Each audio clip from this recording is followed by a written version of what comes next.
did you see what I saw when Trump was doing his very cringe-worthy dance in Malaysia? Check this out.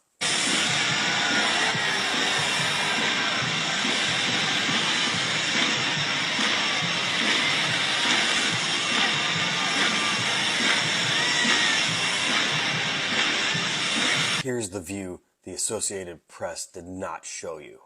Look at his legs. Notice on his legs, there's something that's protruding underneath his pants.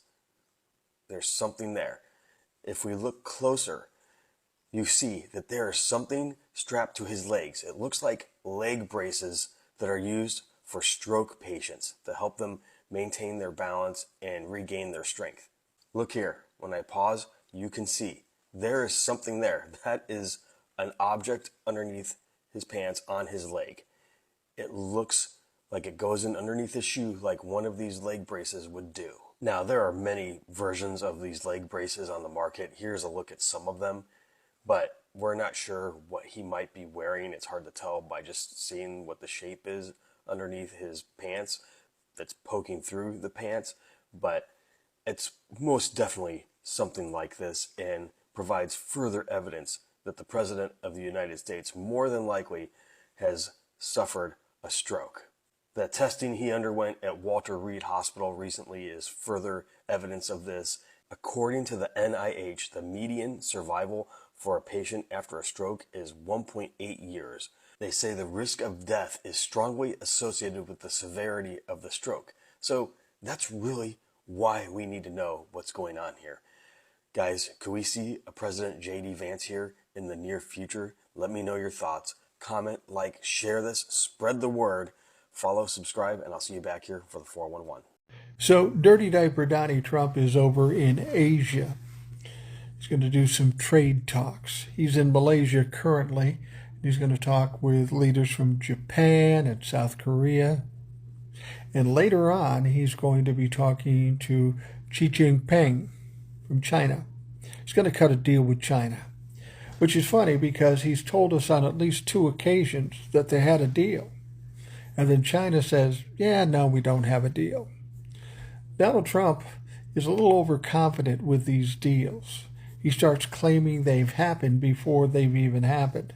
So now he's going to Asia to make sure he can cut these deals. But we know what he does when he goes out on the road. He embarrasses himself and he embarrasses this country.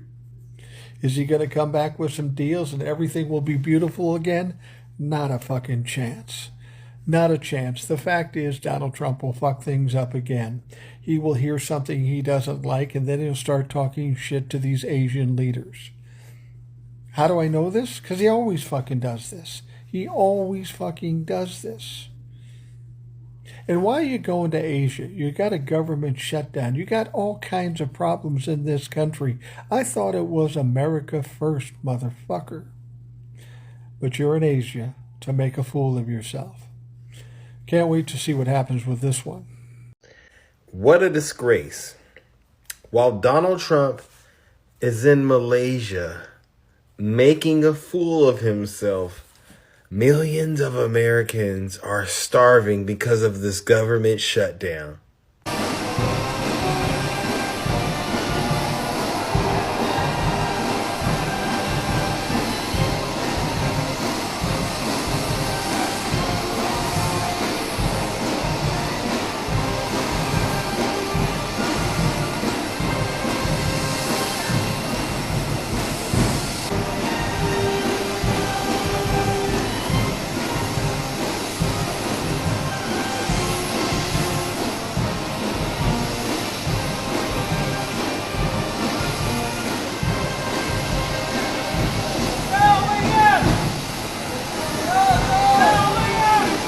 It's almost like Donald Trump is rubbing it in our faces that he doesn't give a darn about the government shutdown, because as long as he can party it up with all these other world leaders, the government in the United States means nothing to him. The ridiculous dancing, the just blatant mocking of everybody shows the world that something is truly wrong with this man upstairs. The man's incompetent. He doesn't know what he's doing.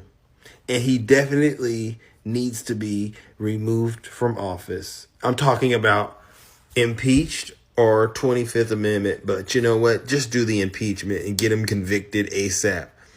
Because I don't want to ever see this man going around dancing and just doing some of the silliest things I've ever seen. I don't want to see this. So people believe that Trump going to Malaysia, to that ASEAN conference, to all of these supposed third world countries, that he's making deals, blah, blah, blah. In the meantime, in the United States of America, there are people who are working without pay. What good are his deals? There are people working without pay. The military is going to food banks. Government workers are going to food banks. Come November, I think you all forgot in 2020, when Trump was president, the food lines that stretched for miles. But MAGA is okay for us to go back into the Great Depression, where there were soup lines all over the United States. So he's flying on our, $200-300 million Air Force One to Asia to make deals that do not benefit the United States of America, while people over here in the United States that they claim is a first world country, which really is a fourth world country, because the other developing countries are doing much better than the United States of America. The only thing that we know how to do is take our bombs and blow up people in the Caribbean and kill them. We violate every international law. Yeah, we're a fourth world country now. Millions of people working without being paid. And this piece of crusty, dirty, nasty, white piece of shit is destroying this country. Donald Trump had a disastrous landing into Malaysia. As the government is shut down, Donald Trump becomes the first president in United States history to leave the country while the shutdown's in place, while Americans are suffering. During this landing, Donald Trump was ranting and raving like a lunatic, and he says he's now imposing an additional 10% tariffs on Canada because he's very angry about the ad that the province of Ontario bought featuring Ronald Reagan's voice, which has direct quotes of Ronald Reagan talking about how Reagan did not like tariffs. So yes, the President of the United States has just announced an arbitrary price hike on Americans because his feelings were hurt by an ad accurately quoting Ronald Reagan's criticism of tariffs that is running during the World Series. What a baby. Here's what Donald Trump posted as he was landing into Malaysia. Canada was caught red-handed putting up a fraudulent advertisement on Ronald Reagan's speech on tariffs. Pause there. What's fraudulent about it? It's Ronald Reagan's words, word for word. We'll keep reading on. The Reagan Foundation said that they, quote, created an ad campaign using selective audio and video of President Ronald Reagan. The ad misrepresents the presidential radio address and did not seek nor receive permission to use and edit the remarks. Again, pause there. You have to fact check every word that Donald Trump says because it's always all false or it's deceitful. So the Reagan Foundation's no longer really run by the Reagan family. It's been co-opted by MAGA. People in the Trump regime run the Reagan Foundation. It's actually a former head of Fox Media and a former Trump official during his first administration who now runs the Reagan Family Foundation. They post a lot of stuff about Eric Trump. It's all MAGA propaganda, in my opinion, coming out of that. Also, when you looked at the use restrictions, it says no use restrictions at all. It's public domain. There's absolutely nothing wrong with what the province of Ontario did. And it's accurately quoting Ronald Reagan. It would be like if you did an ad featuring Obama's voice and a Democratic president was like, why would you play Obama talking about hope? We all know he didn't like that. Let's keep on reading this message that goes on to say, the Ronald Reagan Presidential Foundation and Institute is reviewing its legal options in this matter. Okay, all you do is sue people. You have no case here. Good luck with that lawsuit. Then it goes on to say the sole purpose of this fraud was Canada's hope that the United States Supreme Court will come to their rescue on tariffs that they have used for years to hurt the United States. Just nothing true about that at all. Now the United States is able to defend itself against high and overbearing Canadian tariffs and those from the rest of the world as well! Exclamation point. Ronald Reagan loved tariffs for purposes of national security and the economy, but Canada said he didn't. Canada didn't say anything. Canada posted Ronald Reagan's speech, and if you go and watch the full speech or dozens of other speeches from Ronald Reagan, he says that he supports... If the Trump regime is going to announce as of yesterday evening that they are not going to use emergency funds to fulfill SNAP benefits for the month of November, all that means is that they're using poor folks and starving children as a bargaining chip. If they have the choice to use those funds and they choose not to, they're using it as a bargaining chip, which we knew all along, right? This is just easy to point to confirmation. To anyone that you hear talking about the anonymous donation to pay military service members, you can just let them know, because somebody already did the math. I wish I would have saved their video, but it equals out to about $92 per service member. If service members are getting paid right now, they're getting paid with tax dollars. Tax dollars that the Trump regime has decided to use despite the government shutdown. They always had the choice to feed our kids, but they are choosing right now to let them starve. And I've said this from the beginning, I'm even not convinced that they're using them as a bargaining chip. I really think this was their end goal all along, because they know exactly what's going to happen. Every day that ticks off of the month of November and parents watch their children starve, they know exactly what's going to happen. And it is their desired outcome. That's the desired outcome, not the government opening back up again. They don't want the government open back up again. It seems like almost an eternity ago that Donald Trump was out there saying, "Don't take Tylenol!" after his ridiculous and fact-free and science-ignoring press conference alongside Robert F. Kennedy Jr. and Mehmet Oz, where they attempted to link Tylenol to autism. But it was his "don't take Tylenol," when of course they're referring to acetaminophen. Tylenol's a brand, acetaminophen is the drug. His insistence on telling people Tylenol specifically opens up a world of potential legal problems for this administration. That leads me to a question from Randall Keogh, 1940, who asks, "Hi, Farron. Hope you enjoy your vacation." I'm actually not on vacation. It's part of a work thing that I have to do, unfortunately, but I am going to do a little fun stuff in it. But thank you anyway. My question is, who can Tylenol sue for defamation? Is it the whole administration or just Trump and RFK Jr.? And the answer to that, of course, is only the people who said it or the people who wrote it in a report. So I believe it would be, I mean, Trump, obviously, number one. You can't get up there as president of the United States and tell people, based on completely fabricated science, don't use this product. This product will do this to you, when of course science shows no, it won't. So Trump, absolutely, I think he can be sued for defamation. I'm shocked he hasn't already been. Like, that to me is mind-blowing, that Tylenol has not filed that lawsuit against him. That seems like a slam dunk. I do believe you could also get Robert F. Kennedy Jr. and Mehmet Oz there right with him. And the reason, of course, is because it hasn't even been a full month yet, so we will start to see, I imagine soon, articles that are like, oh, Tylenol sales are down 500%, something crazy. And once we see that, once Tylenol can actually show in court, here's where we were, here's where we are, and here is the catalyst that made us lose all this money in sales.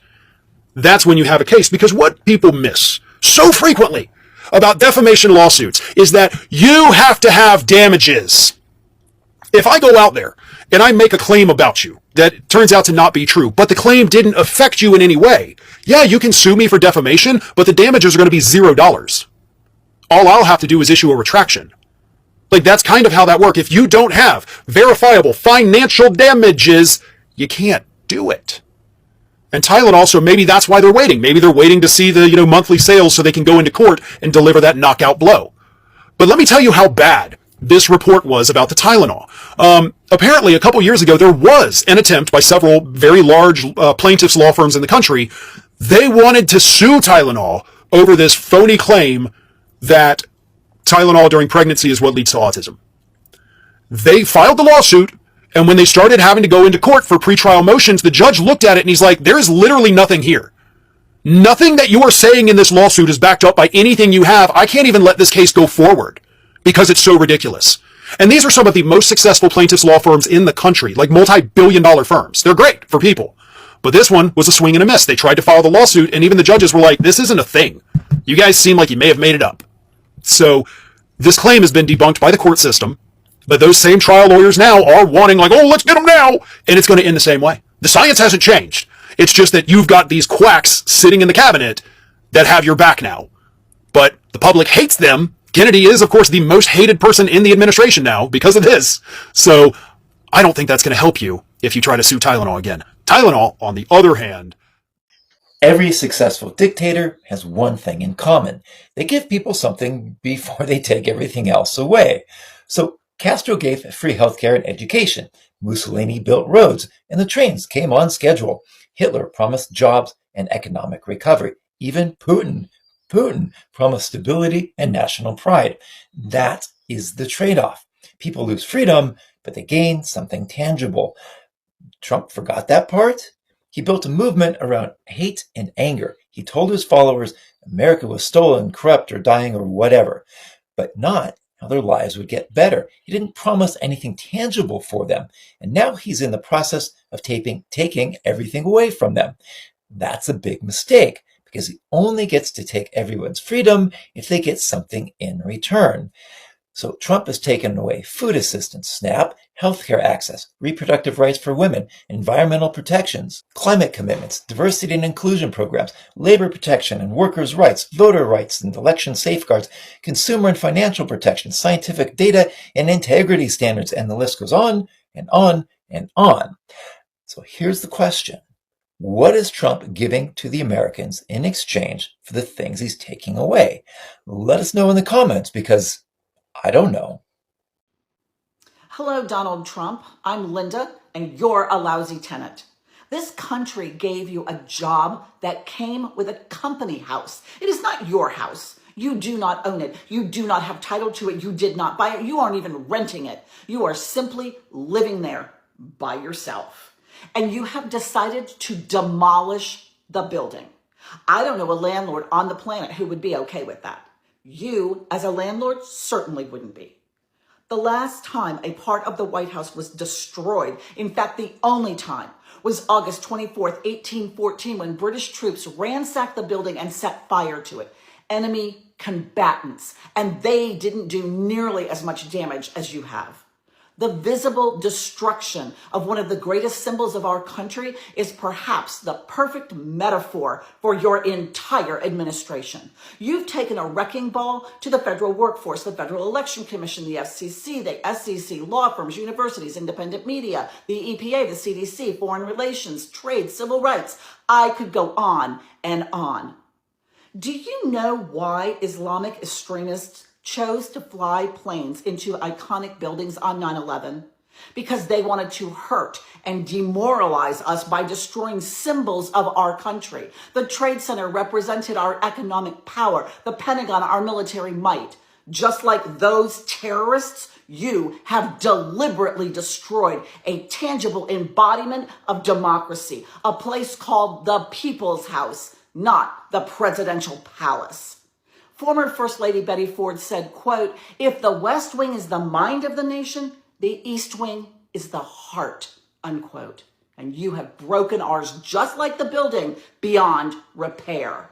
To Republicans who sit by while Trump destroys whatever he wants, is nothing sacred to you? Trump has now been responsible for a mob of insurrectionists that did $3 million damage to the Capitol, paved over the Rose Garden, and destroyed a third of the White House. His next project is an arch at the end of the Arlington Memorial Bridge. When asked who the arch was for, he said, quote unquote, "Me." What's next? The Oval Office, the Resolute Desk? Will you say something when he replaces the statue in the Lincoln Memorial with a statue of himself because he was a greater president? Or takes down the Marine Corps Memorial because the raising of the flag on Iwo Jima is a powerful symbol of an anti-fascist victory? When will you stop enabling him? Bye. And Trump, it's obvious that you don't care or respect the White House as a symbol or a historic site. As your cult followers are fond of saying, if you don't like it, leave, please, now.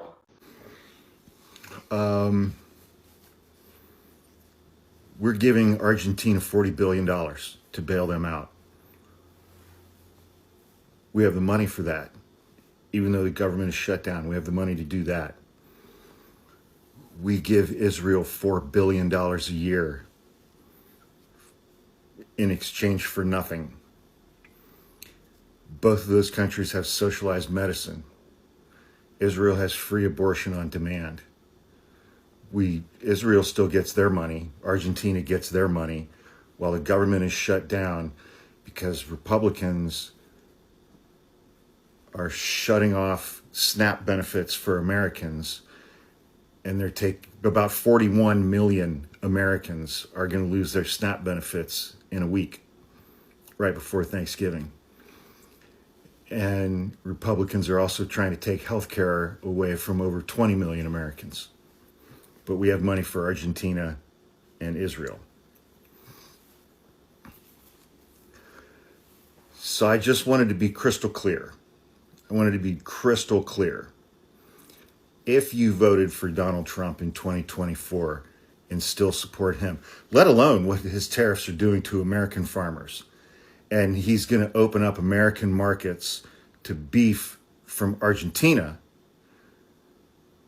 American cattle ranchers have been having a good year until last Friday, a week ago. He's cratering them now too. He's already cratered soybean farmers.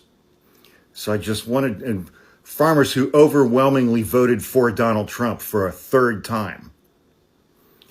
So again, I just want to be crystal clear.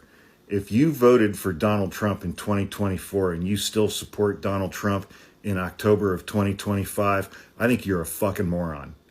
I think you're stupid. I think you're gullible. I think you're dumb. I think you're easily manipulated. I think you're mean. I think you're just a cruel person. And I think you're stupid. I think I already said that one. If you voted for Donald Trump in 2024 and you still support him during a week when the government is shut down, SNAP benefits are getting cut off, Republicans are taking health care away from over 20 million Americans, we're giving $40 billion to Argentina, we have the money for that. Donald Trump is he's about to flood American markets with beef from Argentina. He's crushed soybean farmers. He's going to crush American cattle ranchers. While a private donor is giving him $130 million to pay the military, the day after he completely demolished 1/3 of the White House. The East Wing is gone. If you still support Donald Trump in October of 2025, you're an idiot. You are dumb, you are gullible, you are cruel, you are loud because the empty barrel always makes the most noise. You're easily manipulated, you're easily separated from your own money, and you should be prevented from both voting and procreating. Because we need to get your bullshit out of the fucking gene pool. You inbred, fart-huffing, mouth-breathing, fucking assholes. Because at the end of the day, that's what you guys are. You're just assholes. And you're incredibly racist. And you hate women, and you're a bigot, and you're homophobic, and you're transphobic.